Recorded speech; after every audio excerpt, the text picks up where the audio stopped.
Assalamualaikum warahmatullahi wabarakatuh.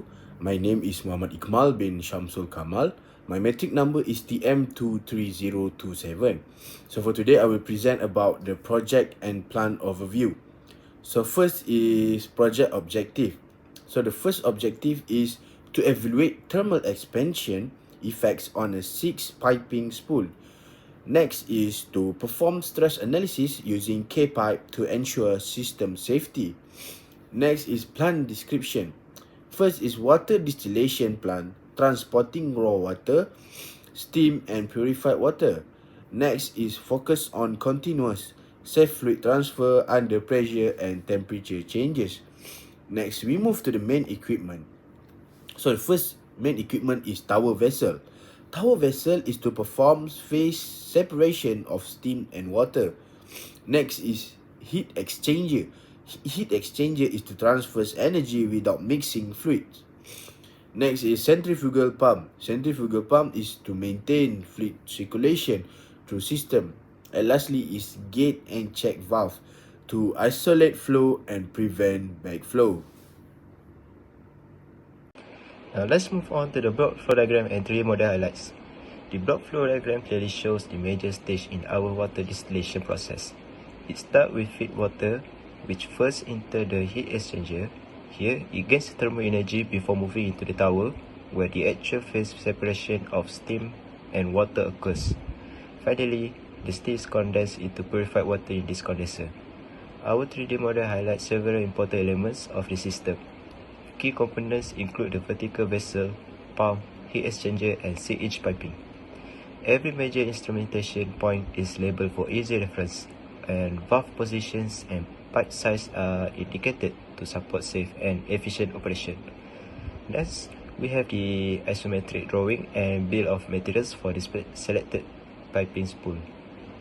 The spool uses a 6-inch pipe and includes several key fittings: two 90 degrees long elbow, one T and one reducer. These are essential for routing the flow and adapting to different sections of the system layout. In terms of materials, we selected high strength carbon steel. The pipe is made from ASTM A106 grade B and the fittings use ASTM A234 grade WBB. Flange comply with ASME B16.5 standards, while the gaskets are spiral wounds types, chosen for their reliability under high temperature and pressure. This setup ensures both structural integrity and safety in our fluid transport system. Hi, my name is Taufik and with metric number TM23009. And today I'm going to talk about the piping analysis. For the stress analysis, we use CAEPIPE software, which is to simulate the piping system under different load conditions. Two main cases were analyzed, one without support and one with support. In the first case, we analyzed the pipe without any external supports. We applied the load case W with pipe height, pipe weight, P1 the internal pressure, and T1 the thermal load for thermal temperature changes. This simulation results showed that all stresses values were within the allowable limit defined by ASME B31.3. There were no failures under the sustained and thermal expansion loops. But even though it passed, the pipe still experienced larger displacements, meaning more movement or bending. In the second case, we added a support at critical nodes, which is a guide at node 30B, hangers at node 50B and 90B. After adding supports, the result improved significantly, which is the displacement was reduced, meaning the pipe moved less. Load distribution was better, spreading stress more evenly along the pipe. Overall, the system became more stable under thermal expansion. This shows the importance of strategic support placement in piping design, especially for thermal and pressure-loaded system. So we move to the code and assumption.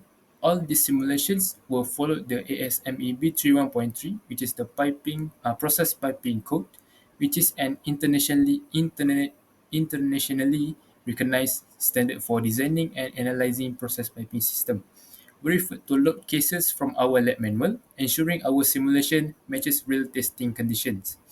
We also considered occasional loads like seismic, static, and also wind loads. We selected material which is a ASTM A106 grade B carbon steel for the pipe material. This material is widely used in industrial piping system for several reasons. The first one, because it has a yield strength of 35,000 psi and a tensile strength of 60,000 psi, meaning it can withstand high mechanical stress. It has good weldability, which is crucial during fabrication. It also performs well at high temperatures, making it suitable for steam and hot water lines. Because of these properties, this material is commonly used in power plants, refineries, and other critical infrastructure, just like our distillation plants. To wrap up, our CAEPIPE analysis help us identify how supports improve piping stability.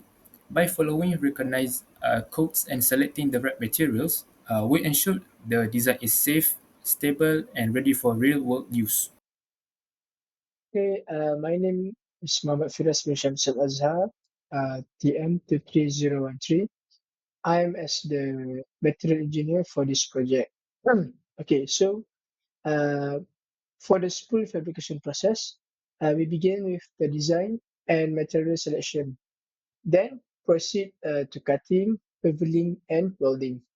Alignment was ensured using laser or string methods, and the final spool underwent hydrostatic testing to confirm its pressure integrity.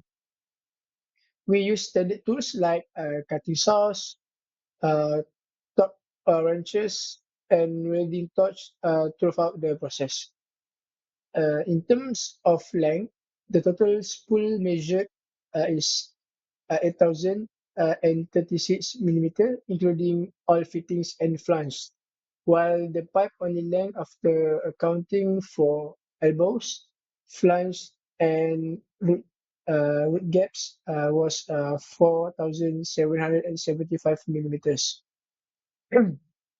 Okay, so for the conclusion, the stress limits were successfully verified through this simulation.